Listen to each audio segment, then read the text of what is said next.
خوشحاله سوم چې مفتي صاحب هم دا ومنل چې په طبیعت کې انصاف نسته. زه به یو شی درته ووایم، بیا یې په اړه معلومات وکړه. کله چې ته کوم باغ ته ځې هلته ښایستې ونې او ګلان وینې، دا هیڅ هم طبیعي نه دي، دا ټوله پیوند سوي دي، دوه نباتات سره ګډ سوي دي یا تبادله سوي دي او دا د انسان په لاس جوړ سوي دي. ته چې په باغ کې ګلان ووینې او واه واه ورته کوې، دا ټول انسانانو جوړ کړي دي، د انسان پیداوار دي. مختلف نباتات یې راخیستي دي، یو په بل پورې پیوند کړي دي او له یو بل سره یو ځای کړي دي، بیا یې وده ورکړې، بیا نور سره یو ځای کوي او بیا دا ښایسته ګلان ځینې جوړیږي. دا هیڅ طبیعي نه دي. که ته کوم ځنګل یا شړځای ته ولاړ سې، هلته به داسې ښایسته ګلان او ونې ډېرې ووینې. زه دا شکایت کوم چې تا زما د یوې خبرې جواب را نه کړ چې عقیده او ایمان څه شي دي، او ته ولې له ما څخه عقیده غواړې؟ ته خو منطقي یې، له تا سره خو علمي دلایل سته، ټول ثبوتونه در سره سته، نو بیا د عقیدې غوښتنه ولې له ما څخه کوې؟ سمداسې راته ووایه چې بغیر له سوال کولو څخه تسلیم سه. هیڅ یو مذهب د ټولو سوالونو کولو اجازه نه ورکوي. په انساني تاریخ کې دوه ډوله خلک اوسیږي، یو هغه چې د خپل علمي او ناپوهۍ پرمندارۍ کوي، او دویم هغه دي چې د خپلې ناپوهۍ سره جګړه کوي. ته اوس حیران یې چې دا کائنات څنګه جوړ سوي دي.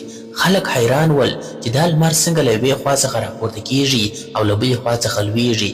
تاسې همیشه یو قدم وړاندې او هر څه منئ، خو یو قدم شاته هم راسي او شاته هم وګورئ. د نړۍ ټول مذاهب په دې پوهیږي چې دا نړۍ څنګه جوړه سوه، څنګه به له منځه ځي، له مرګ وروسته به څه کیږي. د دې ټولو په اړه علم او پوهه لري. خو دا چې مخکې دلته ډایناسوران اوسېدل، د دې په اړه بیا هیڅ معلومات نه لري. د نړۍ په هیڅ یو مذهبي کتاب کې د ډایناسور یادونه نه ده سوې. خو نور چې هر څه سوي، کائنات څنګه جوړ سوي، په دې بیا دوی خبر دي. او یو څوک چې به هر څه پوهیږي، ستونزې او ګډوډي په همدوی کې وي. په موږ کې دا شکستګي او عاجزي باید وي چې ووایو چې موږ په ډېرو شیانو نه پوهیږو، او د دې خپلې ناپوهۍ پرمندارۍ او پالنه باید ونه کړو، بلکې په هغه د پوهېدو هڅه وکړو. دا نړۍ چې موږ پکښې اوسیږو، دا تالار، دا برق، دا میک، په کومه تیاره کې چې تا دلته پرواز کړي او په کوم موټر کې چې ته دلته راغلی یې، دا ټوله هغو خلکو جوړ کړي چا چې سوالونه کړي. کومه نړۍ کې چې تاسې اوس ارام ژوند کوئ، دا هغو خلکو جوړ کړي چا چې سوالونه کړي. په هره برخه او هر دریځ کې دې سوالو ته مکروه او غلط کار ویل سوی دي. تاسې تاریخ مطالعه کړي، مذهب او ساینس ته که وکتل سي، نو ښکاره به سي چې مذهب د ساینس خلاف دی، حتی د ماشین خلاف هم دی، د انسان پر وجود د څېړنو خلاف هم واقع سوی دی، او د دې هر څه خلاف دی. او وایي څېړنې مه کوئ. آشه تاسې ولې دونه بیریږئ؟ یو وخت خو مذهبي خلک بیخي خواشیني وه، ویل دا انسان غواړي بل انسان جوړ کړي، دې کې ستونزه څه ده؟ تاسې ولې بیریږئ؟ که انسان غواړي انسان جوړ کړي، خو جوړ دې کړي. یوه کیسه مې را یاده سول. زه په 6م صنف کې وم، په ریاضیاتو کې ډېر کمزوری وم.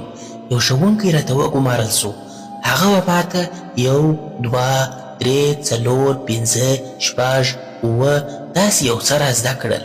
مفتي صاحب، زما هغه ورځ هیڅ نه هیریږي چې له ما څخه پوښتنه وسول چې 1 ضرب 2 څو کیږي، 3 ضرب 4 څو کیږي.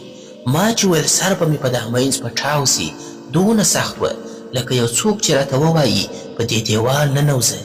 خو زه نن پر دې خبره خاندم چې دا څومره ساده څه زما لپاره ولې دومره سخت وه. نن ډېرې خبرې د ذهن لپاره حیرانونکې دي، او ته حیرانېږې هم، خو وروسته به دا هر څه ډېر عادي درته ښکاري. انساني تاریخ همدا دی. دومره ژر پرېکړه مه کوئ، یو څه عاجزي اختیار کړي، ووایاست چې په دې ځینې شیانو موږ نه پوهیږو، نه دي راته معلوم. په دې ویلو خو هیڅ نه کیږي. دا کائنات څومره دي، له څه وخت څخه دي، تر څه وخته پورې به وي، و موږ ته نه دي معلوم. خو تاسې یې په اړه پرېکړه کوئ چې څه وخت جوړ سوي دي. ستاسو له حسابه چې څه وخت همدا کائنات جوړ سوي دي. تر هغه زرګونه او کروړونه کاله مخکې ستاسو خدای څه کول؟ همداسې ارام ناست و، بیا یو نظر ورته پیدا سو چې راسه کائنات جوړ کړه. تاسې وایاست چې خدای له همیشه څخه سته او کائنات جوړ سوي دي، نو د کائناتو تر جوړولو مخکې ستاسو خدای څه کول؟ کوم څه چې اوس موږ ته معلومیږي یا په پوهیږو دا 2000 یا 2500 کاله مخکې تاسو ته یې چا ویلي دي؟ دا هر څه یې تاسو ته ویلي دي، بیا تاسو منلي دي او تر اوسه پورې تاسو منئ. هر څه اوس بدل سوي دي. اوس ساینس پوهان او فیلسوفان هیڅ دا دعوا نه کوي چې موږ په هر څه پوهیږو، بلکې وایي موږ چې څومره پوهیږو له هغه څخه همدا معلومیږي چې موږ څومره لږ پوهیږو. موږ باید له خپلې ناپوهۍ او جهالت سره وجنګیږو. د هغه طرفدارۍ او بندګي باید ونه کړو. مننه.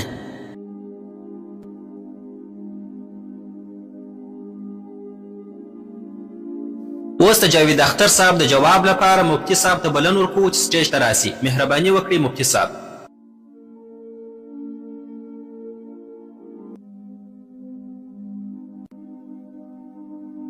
ښاغلی جاوید اختر صاحب بار بار دا خبره تکراروي چې د عقیدې او ایمان مطلب راته بیان کړی. ما د عقیدې مطلب درته بیان کړی. عقیده سمه هم کیدای سي او غلطه هم کیدای سي، خو موږ نن د عقیدې په اړه بحث نه کوو. موږ دلته د رښتیا په اړه بحث کوو، د خدای د وجود او شتون په اړه بحث کوو. آیا خدای سته او که نسته؟ په دې دوو کې کوم یو حقیقت دی؟ اوس که ته دې ته د عقیدې نوم ورکوې یا د باور نوم ورکوې، هغه زما کار نه دی. د هغه څخه وروسته تا وویل چې دین خلک د پوښتنې کولو څخه راګرځوي. زه وایم څوک چې خلک د پوښتنې کولو څخه راګرځوي دي، خو زه څوک د پوښتنې کولو څخه نه راګرځوم، بلکې پوښتنې وکړئ. پوښتنې باید وسي. په پوښتنو کولو سره موږ مخته ځو او پرمختګ کوو. د همدې لپاره خو زه نن همدلته راغلی یم. خو پوښتنه یوازې د خدای څخه نه کیږي، نه یوازې زما څخه کیږي، ستا څخه هم کیږي. پوښتنې به د الحاد څخه هم کیږي. پوښتنې به یوازې د دین څخه نه کیږي، د ټولو څخه به کیږي. او نن به زه پوښتنه کوم. هیله ده چې تاسو به ماته جواب راکوئ. تاسو لا تر اوسه ماته سم جواب نه دی راکړی. راځئ، تاسو وویل چې ولې د کائناتو په اړه د ابدي کلمه نه کاروئ؟ ځکه دا په منطقي لحاظ ممکنه نه ده چې کائنات ابدي اوسي. کائنات یو محتاج دی، د خپل موجودیت لپاره و بل شي ته اړتیا لري. د وخت او فاصلې تابع دی، د وخت او فاصلې سره اړیکه لري. کوم شی چې د وخت او فاصلې سره اړیکه ولري هغه محتاج دی. کوم شی چې محتاج وي یا پر بل شي متکی وي د هغه شروع هم وي. کوم شی چې شروع ولري هغه ابدي نسي کېدلی. دا خو یو عادي خبره ده. تا وویل چې په کوم مذهبي کتاب کې د ډایناسور یادونه نه ده سوې. افسوس چې د ریاضیاتو په کوم کتاب کې مې هم د ډایناسور یادونه نه ده لیدلې. نو آیا د دې مطلب دا دی چې د ریاضیاتو کتاب پښتو دی؟ نه، دا د ریاضیاتو موضوع نه ده. د وحیو او دیني کتابونو موضوع دا نه ده چې بایسکل څنګه جوړیږي.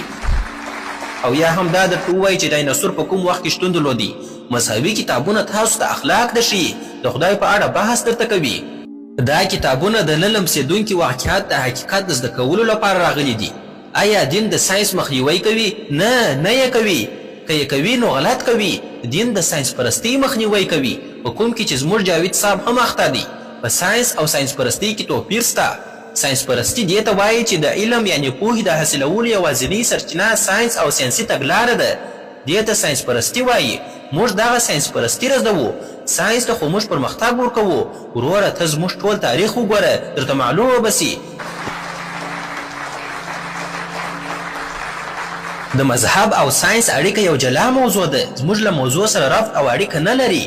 تر هغه وروسته جاوید اختر صاحب یو لفظ وکاروي چې واتیکان فتوا ورکړل. د واتیکان د فتوا سره اړیکه نشته. دا دواړه متضاد الفاظ دي. تر هغه وروسته دا وویل چې موږ نه پوهیږو. نو وروره چې نه پوهیږه خو سم او واضح الفاظ ووایه چې نه پوهیږم. په دې کې نو څه تکلیف دی؟ خو زه هم د هغه درته وایم چې ته ووایه چې زه نه پوهیږم. نو دا دعوه بیا ولې کوې چې خالق شتون نه لري؟ بیا دا وویل چې الله تعالی د دنیا تر جوړولو 1.5 یا زرګونه کلونو مخکې څه شي کول؟ خیر، په هر صورت زه جواب درکوم. تاسو زموږ د هیواد یو قدرمن شخصیت یاست. که تاسو نه وای ما دې پوښتنې ته بیخي توجه نه کول. وخت 100 کاله مخکې یا 100 کاله وروسته، مخکې وروسته یا هم اوس، دا داسې الفاظ دي چې اړیکه یې د وخت سره ده. وخت خو د کائناتو تر شروع وروسته راپیل سو. نو چې تر دې مخکې خدای څه شي کول، دا پوښتنه غیر منطقي ده. دا منطقي غلطي ده. یعنې ته دا وایې د کائناتو تر جوړولو مخکې خدای څه شي کول؟ د وخت تر جوړولو مخکې. یعنې ستا مطلب د وخت تر جوړولو مخکې.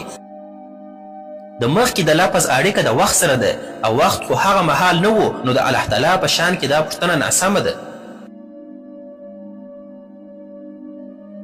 دوهم شی چې تاسو په بار بار یادونه وکړل او مو ویل د خالیګاو خدای.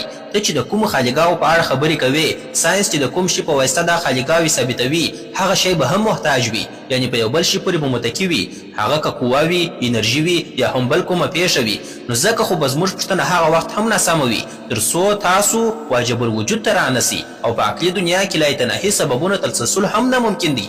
نو ښکاره خبر ده یو ځای به درېږې، چیرې چې ودرېږې هغه به خدای وي. بل شی د خالیګاو د خدای یو مثال داسې در واخلي. یو موټر دی، یو ښاغلی یو موټر ولیدي، هغه وویل د دې موټر ټایرونه څومره ښه دي، څومره په ښه اندازه سره جوړ دي او څومره په ښه اندازه سره لګول سوي دي، سټرینګ یې څومره ښه په مناسب ځای دي، سیټونه یې څومره ښه ډیزاین سوي دي، څومره په دقت سره دا موټر کار کوي. نو خامخا به یو چا جوړ کړی وي.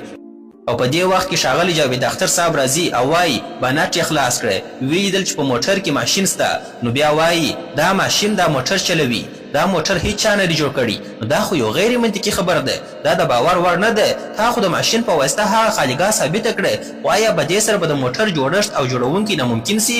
آیا دا ممکنه ده چې د هغه شخص پوښتنې به حتمي سي؟ آیا داسې ممکنه ده؟ هېڅکله نه. تا د محتاج شیانو یعنی د هغه شیانو په واسطه چې یو پر بل متکي دي د خالیګاه په ډکولو سره زموږ ارزونه نوره هم پراخه کړه. اوس نور موږ ته نور هم معلوم سول چې د دې موټر سیسټم څومره زیات پیچلی دی. مخکې لږ پرې پوهېدلو، اوس چې پیچلتیا نور هم واضح سول. اوس موږ په پوهېږو چې زموږ یقین نور هم زیات سو چې خامخا یو چا نه یو چا دا موټر جوړ کړی دی. د کائناتو هم دغه کیسه ده. ساينس همیشه د فزیکي دنیا شیان فزیکي شیانو سره احساسوي، ځکه د تجرباتي دنیا اړیکه د فزیکي دنیا سره ده. تاسو هیڅکله د ساينس په واسطه سره د طبیعت حقیقت نسئ ثابتولی. دا د ناسمو اسبابو استعمالول دي. دا داسې مثال لري لکه تاسو چې د اوسپنې کشفوونکي آلې په واسطه سره پلاستیک کشف کوئ، کوم چې په ښکاره ډول سره غلطي ده. مننه.